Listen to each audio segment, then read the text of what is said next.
फिर है अर्धविराम चिन्ह। जब हम एक बड़े वाक्य में कई छोटे उपवाक्यों को जोड़ते हैं तब अर्धविराम चिन्ह का प्रयोग होता है। जैसे सोने से तार बनता है, तार से गहने बनते हैं, गहने स्त्रियों को बहुत प्रिय हैं। फिर प्रश्नवाचक चिन्ह। प्रश्नवाचक वाक्यों के अंत में प्रश्नवाचक चिन्ह लगाया जाता है। जैसे आप कब आए, क्या तुम्हारे पास कार है। विस्मयादिबोधक चिन्ह।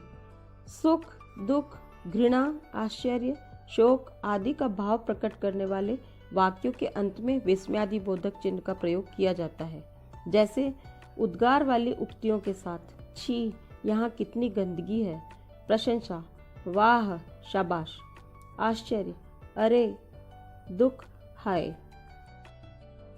एक शब्द में संबोधन के लिए, ए मोहन, हे भगवान। विस्मय वाले वाक्यों के लिए, प्रशंसा, कितना सुंदर घर है। आश्चर्य, क्या बढ़िया साड़ी है, देखो। फिर है निर्देशक चिन्ह। इसका प्रयोग वाक्य के अंत में दिए गए उदाहरणों के लिए किया जाता है। जैसे सांप कई प्रकार के होते हैं, नाग, करैत, दुमुहा आदि। अपनी बात को उदाहरण व विवरण से स्पष्ट करने के लिए, तुम उन्नति करो अपनी मेहनत और ईमानदारी से। बातचीत में कथन के लिए, लड़का बचाओ बचाओ। योजक।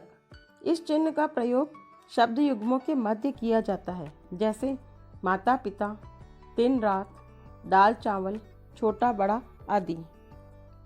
कोष्टक।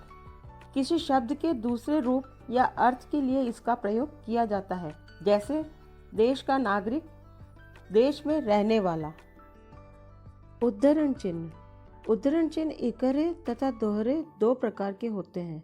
किसी दूसरे की कही हुई बात को ज्यों का त्यों बताने के लिए दोहरे उद्धरण चिन्ह का प्रयोग होता है।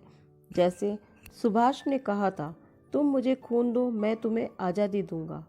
वाक्य के मध्य में किसी विशेष व्यक्ति, ग्रंथ आदि की विशेषता प्रकट करने के लिए इकहरे उद्धरण चिन्ह का प्रयोग होता है।